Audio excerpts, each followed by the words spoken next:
กลางวันพักร้อนเมียวนอนสบายใจบุญส่งดำเล็กไม่ใช่หนุ่มหล่อดำขาวแต่โน้นทรัพย์ทวีไม่มีใครช่วยงานหลวงปู่เลยเหรอลูกนอนกันสบายเลยถึงเวลาก็ตื่นขึ้นมาอ้อนกินอาหารอีกแล้ววันนี้ก็ทำงานหลายๆอย่างเนาะดูน้องเหมียวด้วยดูน้องกระต่ายด้วยรับพัสดุด้วยเก็บกวาดวัดด้วยทำป้ายบอกสถานที่เตรียมงานวัดสาแพร่พระรามที่จะมีงานวันที่11นี้เนาะวัดที่ท่านพระครูสันติพัฒนรักษ์ดร.เป็นเจ้าวาดอยู่จะมีงานฉลองศาลาฉลองวิหารจตุรมุขก็ตอนนี้เขียนทางที่จอดรถพระสงฆ์ห้ามขายของที่จอดรถผู้มาร่วมงานห้ามจอดรถตลอดแนวที่ขายของก็เขียนตอนนี้เขียนได้5ป้ายอยู่เนาะเดี๋ยวก็เขียนต่อไปเรื่อยๆยังไม่ถึงเวลางานก็มีอีกหลายๆที่นะบอกไปนู่นไปนี่เพราะว่าเป็นงานใหญ่งานเรียกว่างานปอยหลวงงานใหญ่ก็ต้องใช้ป้ายหลายๆทางถ้าว่าไม่เขียนไว้เดี๋ยวเขาไปจอดรั่วไปขายวางของขายตรงที่ห้ามจอดมันก็จะเป็นการเกะกะการเดินทางเกี่ยวกับการทำพิธีต่างๆเนาะอันนี้เป็นการเขียนไว้ก็เนี่ยเขียนได้ประมาณนี้เนาะเป็นงานที่หลวงปู่เคยเขียนอยู่ประจำเนาะก็จริงๆแล้วมันก็เขียนไม่ยากถ้าท่านใดอยากจะฝึกเขียนก็ลองเข้าไปดูเนาะไปดูในการเขียนในช่องของหลวงปู่นั่นแหละที่ทำไว้เมื่อ3 ปีที่แล้วนั่นแหละช่องหลวงปู่สอนศิลป์พิมพ์เข้าไปเลยว่าการเขียนพยัญชนะด้วยผู้กันแล้วก็ลงท้ายได้ว่าหลวงปู่สอนศิลป์ช่องนั้นจะเห็นเนาะเข้าไปดูในนั้นมีเยอะหลายคลิปนะถ้าไปดูนั้นลองฝึกทำตามได้นะครับเดี๋ยวนี้เอาวางไว้ตรงนี้ก่อนเดี๋ยวไปดูน้องเหมียวน้องกระต่ายในบ้านกันเนาะอากาศร้อนๆเป็นไงบ้างไม่รู้ไม่ได้ไปดูเลยสบายดีแมวเหมียวเป็นไงบ้างลูกร้อนกันไหมอากาศร้อนนวรัตน์ทองเล็กทองอ่อนแพนด้าเทาขาวใหญ่สีลูก4ส้มขาวใหญ่มีสุกอันนี้ส้มขาวเล็กหนึ่งเดียวว่าคะแนนน้องอีกไหลได้ใครโชคอนันต์ชวนฝันเล็กจินตลาอยู่นี่บุญชัยนอนอยู่นั้นตอนนี้น้องปุยฝ้ายกับน้ำเพชรก็นอนที่เดิมนอนอยู่ที่เดิมร้อนเนาะอากาศร้อนแล้วก็นอนพักผ่อนกันเนาะเดี๋ยวไปดูทางนู้นก่อนไปดูน้องกระต่ายอยู่ทางนู้นน้องกระต่ายก็หลับกันดีไหมกลางวันดีกระต่ายน้อยอากาศร้อนโอ้ร้อนมากเลยนี่มีอาหารเยอะมีอาหารผักอาหารหญ้าก็มีน้องกระต่ายสาวน้อยนอนตรงนี้กันกระต่ายสีส้มกระต่ายสีขาวสีส้มโชว์หน้าโชว์ตาหน่อยสิสีขาว3สีส้ม1มันอยู่ตรงนี้กันนะครับผ่อนหย่อนใจสบายมาด้านนี้พ่อกระต่า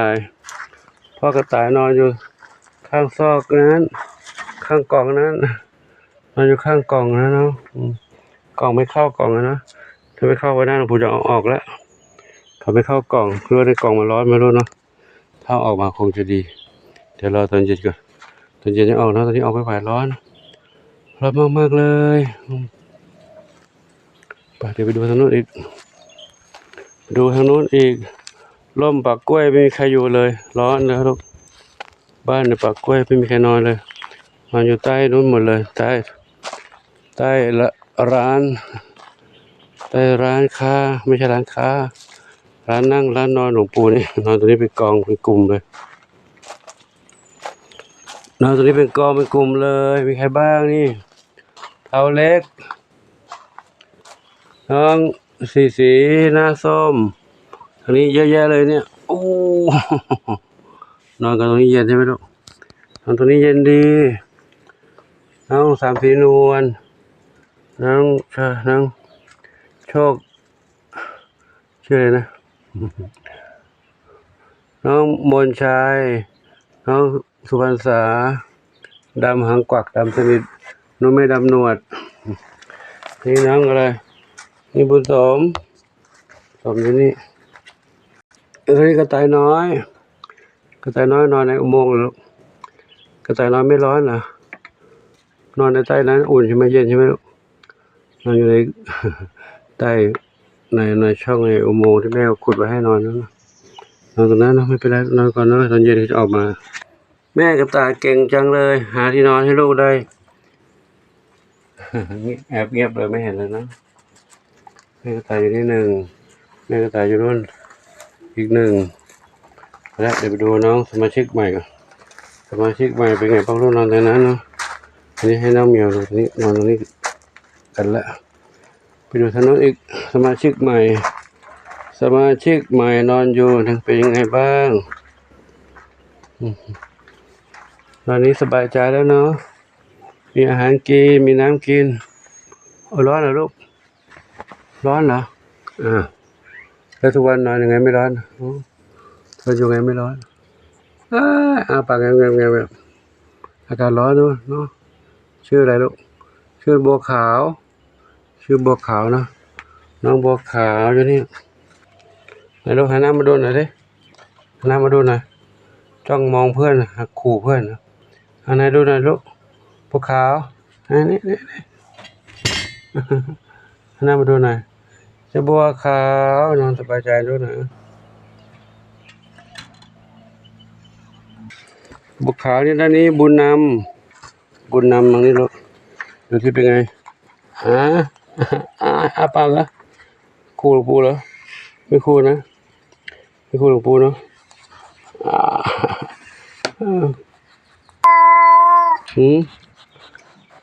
บุญนำไม่คู่อะ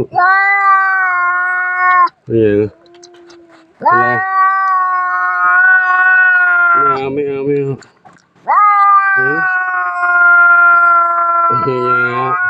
ทำไมกี้เงียบอยู่จนปุ๊บเป็นงี้แล้วร้อนงุนงิดเหรองุนงิดร้อนเหรอลูกโอ้งุนงิดร้อนเดี๋ยวเราทำมันไปเผาลูกเลยตอนนี้ยังไม่ได้ทำมันนะเราแค่นัดหมอกันเนาะอยู่นี่ไปก่อนลูกนะบุญนำอยู่ตรงนั้นอันนี้น้องบัวขาวอยู่ตรงนี้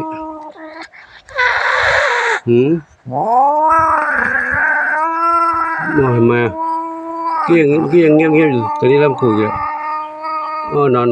ไม่กลัวแล้วนะนอนเลยนะนอนไม่กลัวแล้วนอนไม่กลัวแล้วไปละชอบอยู่เงียบเหรอนอน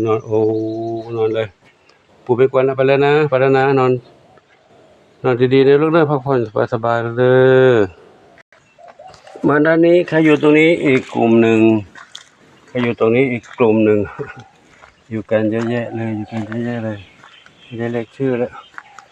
หนึ่งอนงให้น้องหนึ่งอนงน้องดวงฤดีน้องขวัญจิตไปละอากาศร้อนน้องเหมียวก็จะนอนปู่ประกวนตื่นหมดครับก็ค่อยๆปรับวิธีการอยู่ของน้องเหมียวไปเนาะหลวงปู่ก็ขอนำภาพบรรยากาศนี้ให้กับทุกท่านได้รับชมกันไว้เพียงเท่านี้อากาศร้อนขอให้ทุกชีวิตอยู่รอดปลอดภัยจากอันตรายทั้งหลายทั้งปวง มีความสุขกายสุขใจสมปรารถนาทั่วกันทุกคนทุกท่านสาธุอายุวโนสุขังพระลานแม่สีทองต้องไปนอนตรงไหนมาลูกเย็นไหมอยู่ตรงนี้รถตรงนี้เย็นดีนะเดี๋ยวลมมาแล้วเดี๋ยวลมจะพัดมาเย็นๆนะกับขออนุโมทนากับทุกคนทุกท่านนะที่มีความรักความเมตตาต่อน้องเหมียวน้องไก่น้องเต่าน้องกระต่ายและสรรพสัตว์ทั้งหลายได้จะส่งอาหารของกินของใช้ยุกยาวิภัณฑ์ต่างๆของทั้งดูแลเรื่องการทำหมันทำวัคซีนนะขออนุโมทนาสาธุแต่ช่วงนี้ก็อากาศร้อนนะใกล้ถึงสงกรานต์ปีใหม่ก็ไม่ทราบว่าจะมีอะไรเกิดขึ้นในธรรมชาติบ้างต่อไปนะวันข้างหน้า